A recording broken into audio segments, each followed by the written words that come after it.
Chapter 6, Confrontations. A few days later, you check in on Peter, giving his door a tentative knock. Peter, are you decent? Never, but come in, anyway. Grinning, you push inside and find him lounging on his bed, reading what looks like a romance novel. Didn't peg you for the, spicy book type. I've got range. Have a seat. You settle beside him and take a quick moment to look him over. You seem a lot better than the last time I saw you. What are the perks of being Fae? Quick recovery time. It'll take more than some mysterious exploding pipes to keep me down.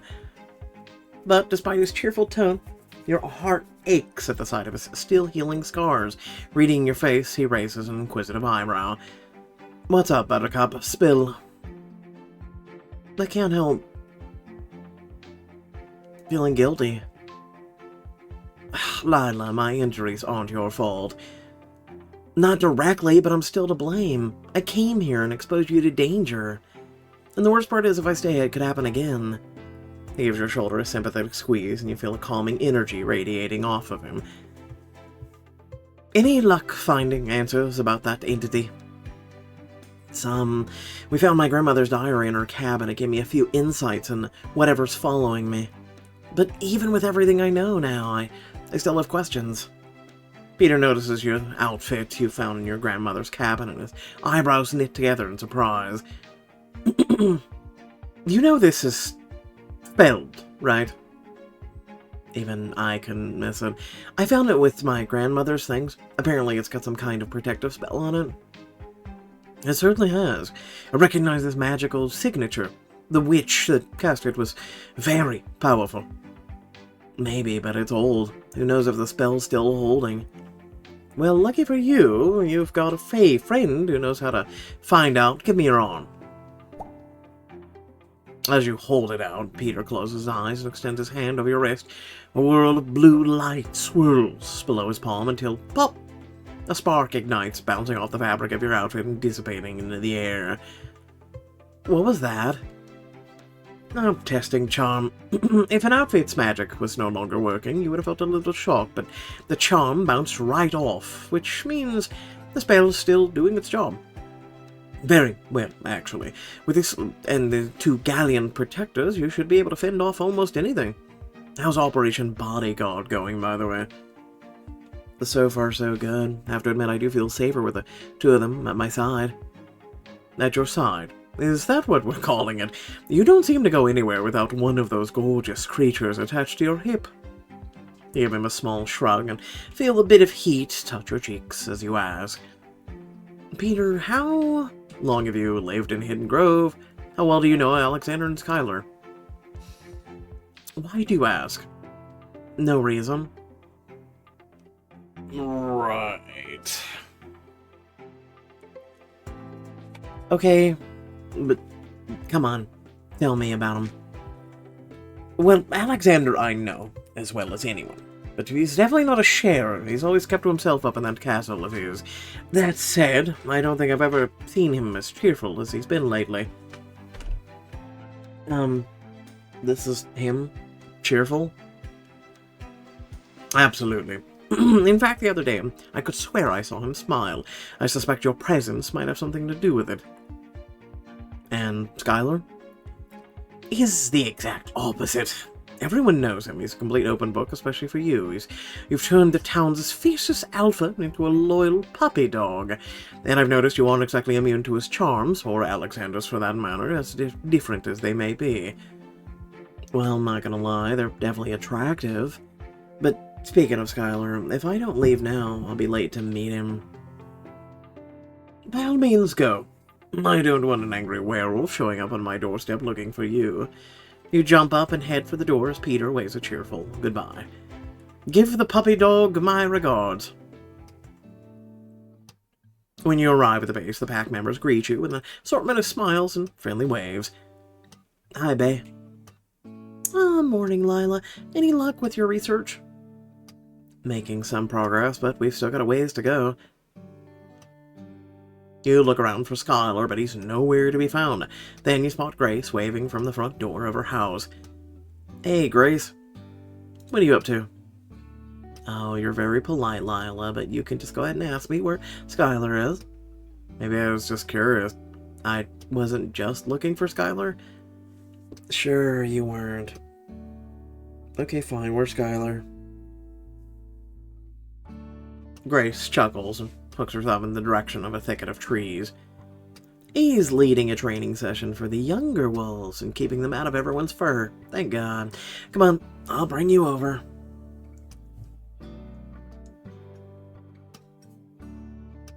You and Grace make your way through the trees and come out a clearing where a group of youngsters are gathered around Skyler. Okay, guys, listen up. We're going to be training today in how to defend yourself in human form.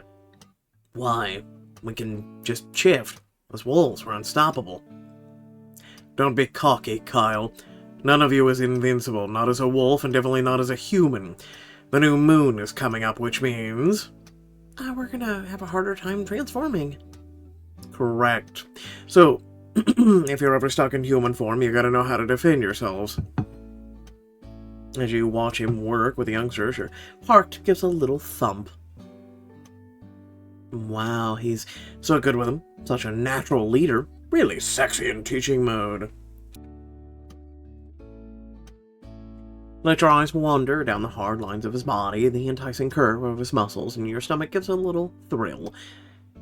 1, TMI. 2, don't let him hear that. We don't want his ego getting out of control. Skyler looks up and spots you, and the grin that spreads across his face sends a warmth through you. Too late for that, Grace.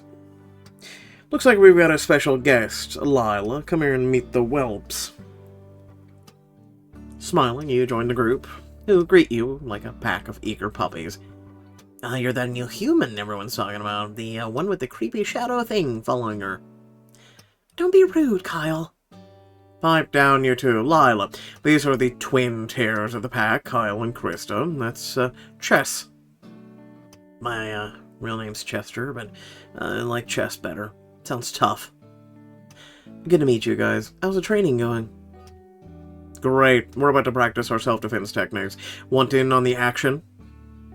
Oh, I don't think. It wouldn't hurt for you to learn some self-defense. I'll warn you, though, I'm a pretty hands-on teacher. But, the suggestive smirk that lights up his face makes your toes curl. Let's get hands-on.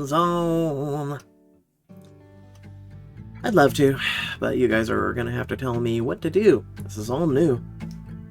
Well, let's see your fight stance. Fight stance? Here, like this. Kyle bends his knees and crouches down. Fists up in front of his face, you copy the posture and glance at Skyler, who's watching you with a sexy smirk. What do you think, Teach? Bend your knees a little more. Spread your feet. That'll lower your center of gravity and give you balance and leverage. Why don't you show me? You did say you were a hands-on teacher. Getting frisky, huh? Okay, don't say I didn't warn you. He takes up his position behind your back and reaches around to slide his hands slowly down your thighs to your knees, pulling them wider. You fight off a tremble of electric heat sparking between you. I'm going to tease him. The heat of his palms on your thighs makes you shiver, and you lean back to rub your shoulders against the hard rock of his chest. He growls in your ear, low and feral. Are you doing this on purpose? Maybe. As much as I hate to remind you, we do have an audience. I'll behave if you behave. With another growl, he presses his lips to the back of your neck, a breath of his whisper sending chills down your spine. No promises. After a few more adjustments, he seems pleased with your stance and he steps away from you and clasps his hands for attention. Okay, everyone, pair up. It's sparring time. One of you takes wolf form while the other stays human. Hey, can I get in on the fun? The more the merrier. You can pair up with Lila. Go easy on me, though. You're a full-fledged werewolf. Don't worry, Lila. I won't hurt you. Much. Grace. Keep your tail on, Sky. I'll give your human back without a scratch on her, promise. Let's go, Lila. You follow Grace to a clear stretch of grass by the river away from the younger wolves. So, how does a human fight a werewolf? Okay. What I'm about to tell you is proprietary wolf knowledge, so keep it to yourself. Wolves have 3 vulnerable spots: nose, throat, knees. So if you want to take one of us out, those are the spots you aim for. Okay, but how am I supposed to get past all the teeth and claws? Literally, the nose. She just said it. Speed. You gotta be fast, real fast. Now, I'm gonna transform and I want you to attack one of those 3 spots. What should I go for first? Surprise me. With an encouraging grin, Grace quickly shifts to her wolf form and backs away, but despite the bared fangs and menacing growl, you can still see the twinkle of fun in her yellow eyes. Alright, here we go. You get down in the stance Skyler showed you, and as Grace stalks slowly towards you, you suppress your instinct to run, waiting until she's a few inches away before... nose. You pull back your arm and with all your strength, smash the heel of your hand into the soft part of her snout. Aww. To your surprise, Grace stumbles back, taking your shaggy head. Grace, I'm sorry, are you okay? Big Wolf lets out a howl that sounds suspiciously like a chuckle. She's fine. Says to tell you you pack a hell of a wallop. Should we stop? Grace gives you an offended bark. If you haven't guessed, it's a wolf equivalent of hell no. You and Grace square off again. As the 2 of you continue your dance of attack and retreat, you realize you're quickly falling into the rhythm of the fight. From the corner of your eye, you see Skyler and the young wolves gathered around to watch. You catch Skyler's eye. Come on, Lila, you got this. He's looking at you with pride and not a little bit of heat. As Grace moves in again, you feint left, avoiding her snapping jaws, and grab the scruff of her neck, pulling yourself onto her back and wrapping your arms around her throat to cut off her air. She drops and signals her tap out as she rolls to her feet and shifts back to human form. You hear a loud clapping of the audience. Well, go Lila. Oh, that's how you do it. Well, well, the clan's got, the newbie's got some claws. You have no idea. Okay, everyone, back to practice. Chip chop. Chip chop? Chip chop. Okay. Young wolves return to their training, and with a saucy wink, Grace leaves you and Skyler, who's wearing an ear-splitting grin. Nice job. The young ones are hard to impress.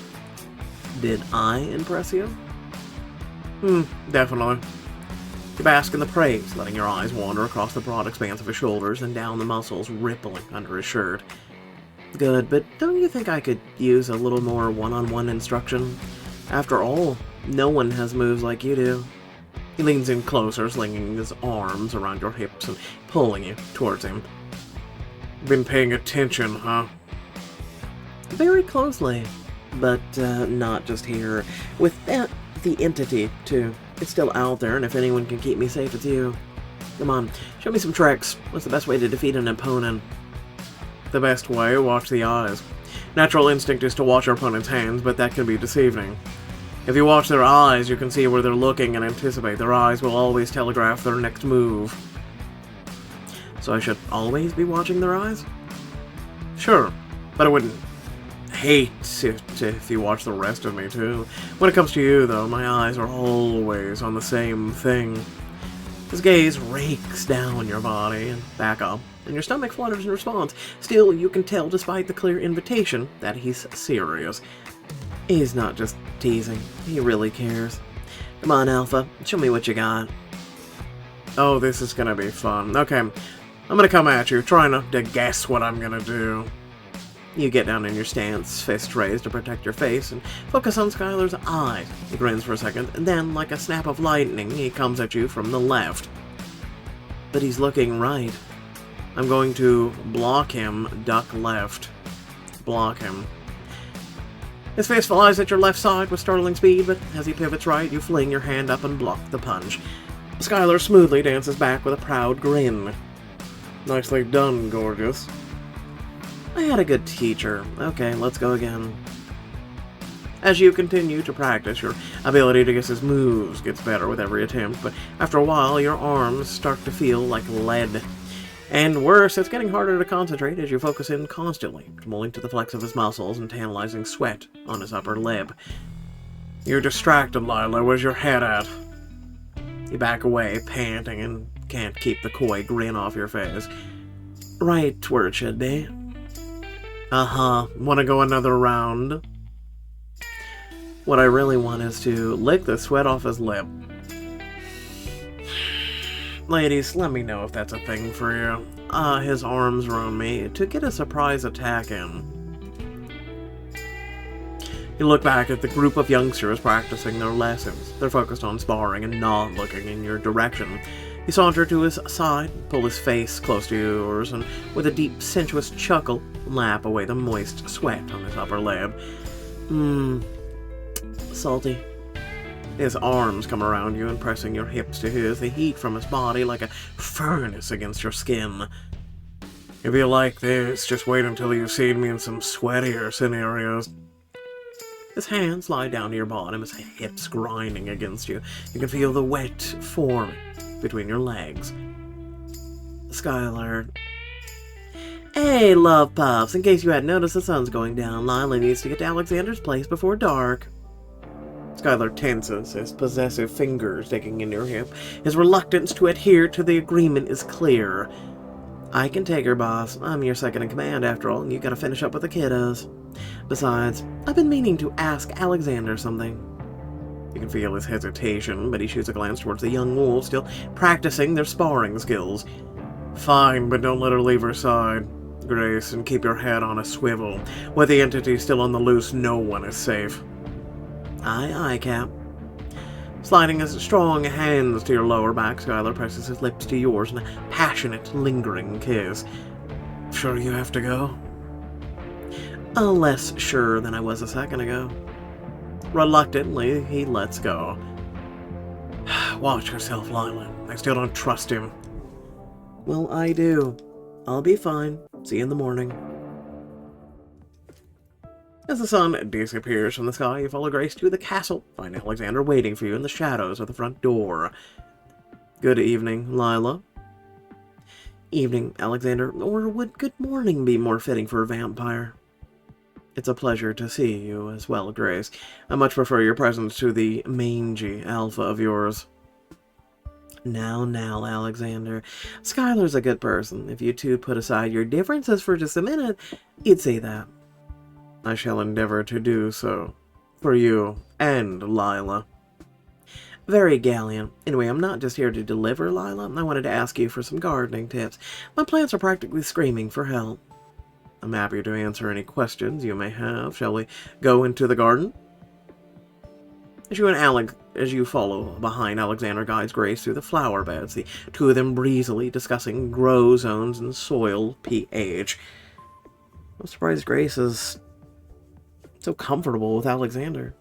She doesn't seem to hold the same animosity as the rest of the pack. In fact, it almost looks like they're bonding. I'll admit, never thought I'd see a werewolf discussing flowers with a vampire. What? Gardening is a universal language. Anyway, I should head back. Thanks, Alexander, and next time you're working on these star blossoms, give me a call. I want to know your secrets for mixing fertilizer. It would be my pleasure. As Grace leaves, Alexander escorts you into the library, your footsteps ringing on the stone floor and echoing off the walls. Watching you and Grace talk about the merits of annuals over perennials was not how I expected the evening to start. As her name implies, Grace is a very gracious woman. So I guess we should get to it. Get to what, precisely?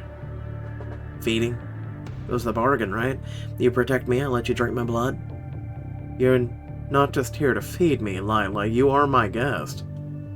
But you can tell by the way his gaze slides down the column of your neck that it's taking effort to hold him back.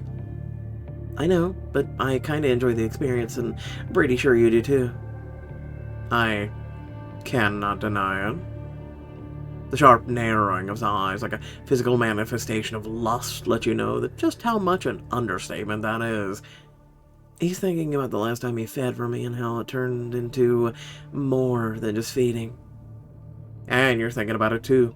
Your heart pounding at the memory of the prick of his fangs, the lip on your skin, his drinking from you, tongue lapping. Is it just the intimacy of the feeding that's got me like this, or is it some deeper emotion? You shake away the thought and give him a big smile.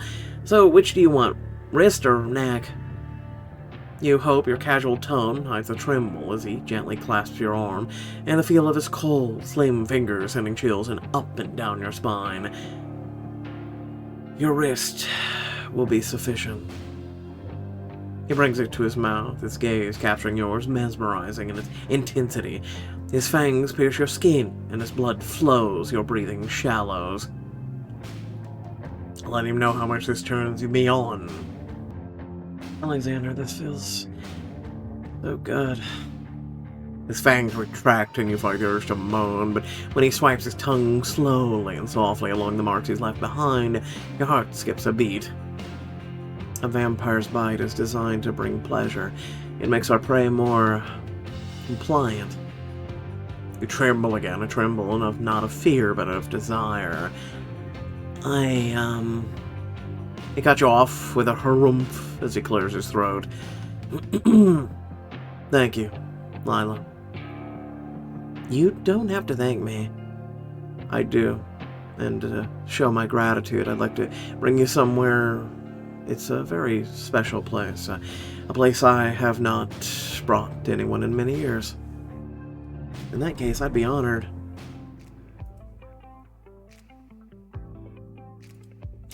Tucking your hand into the crook of his arm, Alexander leads you to a room in part of the castle you've never been before and pushes the door open with a flourish. The room is dark, echoey, and you smell something like water? Oh god, I'm blinded now. The light's back. Oh, it's so bright. Why? Alexander flips a switch, and suddenly the room is ablaze with sunlight pouring through an ornate glass ceiling onto the tranquil waters of an indoor pool. You look around in awe. Wow. Not what I was expecting. What were you expecting? I don't know. The room where you store your coffin? A ridiculous trope created by the overactive imagination of a certain Victorian writer. Yikes. Take that, Stoker. Good thing, because I'm not into coffins, but I am into the idea of taking a little moonlight swim. I do not swim. Only in the moonlight. And with a grin you can only call mischievous, he steps inside directly into the beam of light. Alexander! You grab his arm, desperate to pull him away before the sun can burn him to ash. But he just laughs and walks further into light, the beam shimmering around him. It's artificial sunlight. I'm perfectly safe, as you see. Heart hammering with adrenaline, you take a deep, calming breath. You could have warned me. Yes, he's going to have a big light show in his room, where he burns himself to death. For what? Just shut up. Common sense. And miss that look on your face. No, indeed. Panic abated, you allow yourself to look around at the intricate glass dome soaring above, and the grateful potted palms dotting the deck. It's beautiful. If I were you, I'd live in this room. His eyes darken, and he turns away with an awkward clearing of his throat. I must confess, I've not come here in many years. I have not felt worthy of stepping into the light in a long time, but... He cocks his head and looks at you with a certain hope in his eyes. But now that you're here, I thought perhaps it would be someplace you'd enjoy. This must be Alexander's way of spoiling me, and it clearly gives him pleasure, and so does this room. But you can't help dwelling on what he just said about not feeling worthy of being in the light. You take his hand and lead him over to one of the chases. What's really this about, Alexander? Self-loathing? I mean, why are you punishing yourself by staying away from a place you clearly love? His chest rises and falls with a deep sigh, and he looks sadly away, like he's peering into the past. Her name was Nora. She lived in town, a human. I encountered her one night in the woods. Now playing as Alexander. It is not safe in this part of the forest, especially at this time. Oh! Pardon me, madame. I did not intend to frighten you. No apologies necessary. I simply did not expect to see anyone out here at this late hour. I'm hunting moonflowers, you see. The most magnificent thing can only be found at night. Don't you agree? I hadn't been drawn to someone that strongly in 100 years. And to my great surprise, she returned the feeling. It wasn't long before she came to live with me here in the castle. We were happy, or so I thought. After a few years, it wasn't enough for her. Nora wanted more. What else could she want? Being with you would be more than enough for me. A quick smile lights up his face, but just as quickly it's gone. Thank you, but what Nora wanted I did not want to give. She wanted you to turn her, didn't she? Think about it, my love. Spending eternity together, just you and I. Dearest, you do not know what you ask. The life of a vampire is difficult. The cravings, isolation, never again feeling the rays of the sun. But she would not listen. I resisted as long as I could, but Nora was headstrong and persuasive. Blinded by love, I gave in to her request and made her as I am. Oh, I thought she left because he didn't. How did that make you feel? Quite torn. I did not want her wrestling with vampirism as I have, but I wanted to be okay with and be with her forever as well. So I drained her blood, and in turn she drank from me. That is the way a vampire is made. I taught Nora to live within the terms of the treaty. Drink only the blood of animals. Do not kill a human. Do not cross into the Pack's territory. And for a while we existed in harmony with the other supernaturals of Hidden Grove. But it is not easy to go against a vampire's natural instincts. Now, playing as Alexander. One day, when I was not as diligent in my duties as her protector, she left the castle on her own, found her way into the wolves' territory. Alexander, I do not know what happened. I simply lost control. Nora, what happened? Your vampire lover killed her. She killed my mate. Dearest, tell me this isn't so. It's truth. And you know the consequences, Hyde. Per the treaty, Nora's life was forfeit. They executed her, and there was nothing I could do to stop it. I'm so sorry. With a heavy sigh, Alexander shakes his head like he's shaking off a dream, and when he looks at you, you can see sadness etched in every line of his face. I apologize, Lila. I should not have burdened you with such a dark tale. I do not usually speak of my sorrow. I'm honored you told me. You should know I'm here for you. He gave his hand a squeeze, unsure if the shiver that runs through you is from the chill of his skin or simply his touch. I care about you.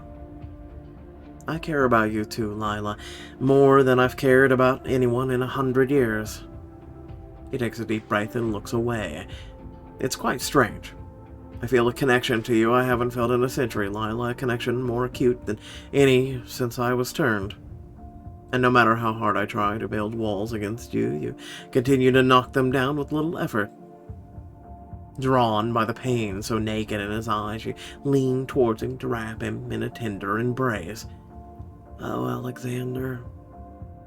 His arms come around you, his skin is cold, his breath is stirring your hair is warm, and you tighten your grip, willing a sense of comfort into him. Nobody has ever been able to put me at ease quite like you, and that is merely one of the feelings you stir in me. As his hands travel up your body, you slip your necklace off, exposing your neck for him. He presses his forehead into the curve of your neck, and then you feel the soft brush of his lips against your throat. The shell of your ear he pulls away to scan your face, asking permission. Lila. Your answer is to crash your lips to his, giving in the passion that's been building between you since the first time you met. It only takes moments for this kiss to turn white hot.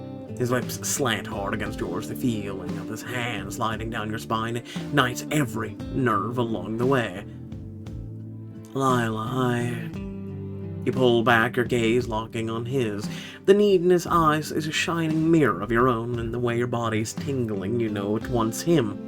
And you want him.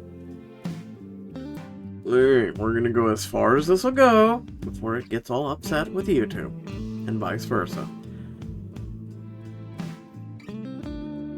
Alexander, As if reading your mind, he presses his fingers to your lips and answers the question you didn't ask. Yes, I want it too. I want to taste every inch of you.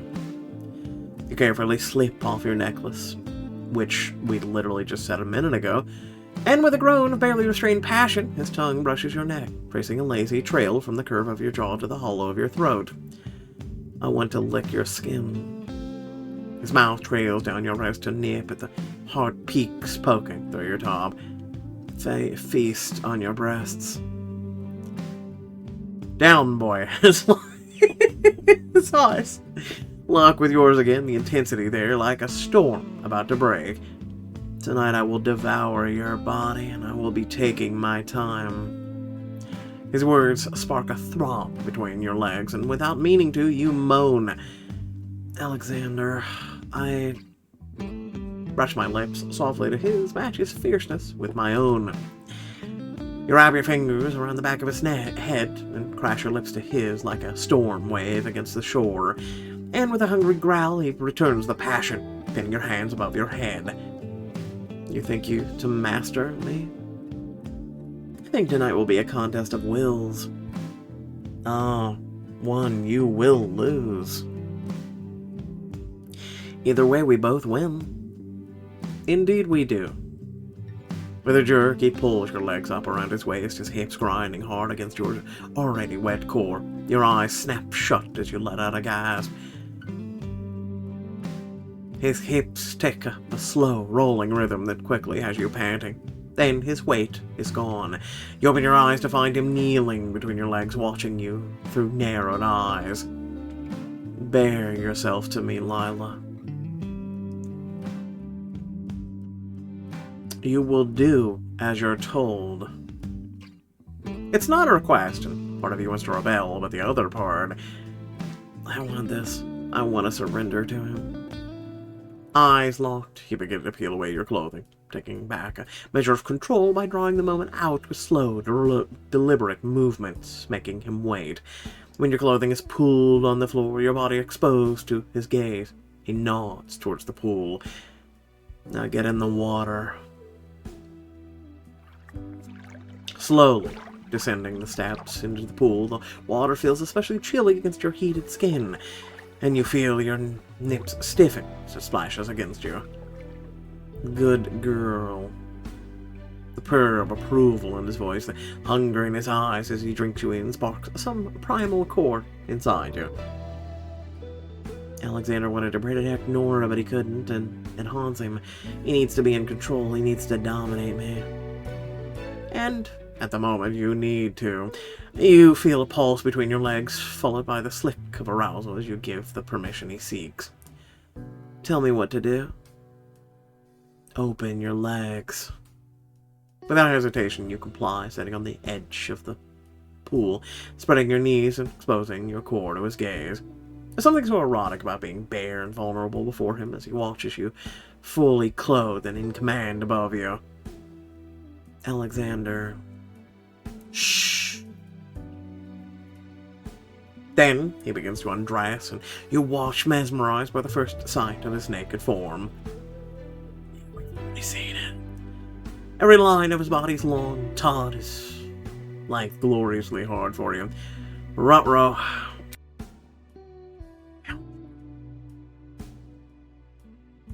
Later, as you lay on a chase and come down from your respective highs, you notice a change in the quality of daylight. The sunlight glow, matching the romantic atmosphere of the room. I was singular. I could live 1,000 lifetimes and never forget tonight. Much more eloquently put. Later, you lie draped across his chest on the chase, sated, feeling closer to your centuries-old lover than ever before. You prop yourself up on your elbow and smile. Alexander, But he's staring off into the distance, and when you nudge his arm for attention, he refuses to meet your eye. What's wrong? This was a mistake. Excuse me? He turns to you, a swirl of pain and regret in his shadowed eyes. A mistake. I meant to be protecting you, not risking your life. It's too dangerous for you to be close to me. I'm too dangerous. Alexander, let me make that decision. You don't know me well enough to make that decision. You don't know the things I've done. When? How long ago? The past is the past. You're not that person anymore. I could lose control. You don't know that I won't hurt you. I'm not afraid, Alexander. Bro, you literally drank her blood multiple times in the whole 9 yards. You even went bow chicka wow wow, and all of a sudden you're like, I might hurt you. Listen, bro. Like a sudden gust of winter, the cold in his eyes and his words chill you to the bone. That's what Nora said too. Faster than you can track, he leaps off the chase, his eyes darting everywhere, the floor, the pool, anywhere but you. I'm sorry, Lila, but I should not have allowed this to happen, and I would appreciate it. I request that you leave. Now. Well, this was anticlimactic. Anyway, without further ado, thanks for watching. Please remember that if you did enjoy the content, to like, share, and subscribe. Leave a comment down below letting me know what you thought about the video and your thoughts on just the whole story up till now, especially this chapter. I'm just gonna say the following right quick, besides what I just said about the situation. It's a bit silly.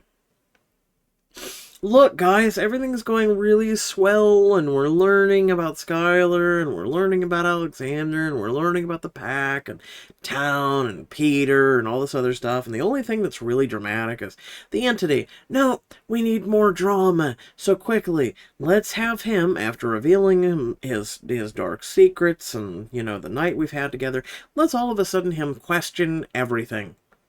Listen, I know, I'm an overthinker myself, and shit happens, but at the same time, I'm just sitting here going, oh, bro, come on.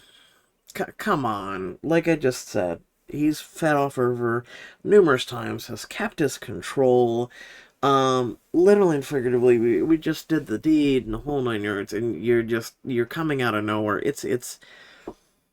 I don't get it.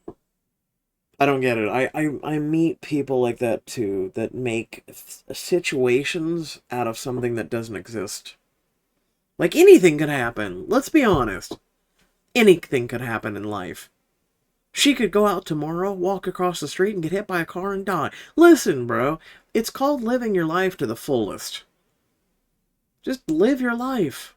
Just, how hard is that? Like, I'm serious. Oh, listen, I'm a huge overthinker, but at the same time, like, I sit here and I think about things like that, and I'm just like, live your life. You don't have to always overthink. You quiet your brain, and that's a big, huge tool and a tip I can share to anybody. Quiet your brain. Just, shh, just go to sleep.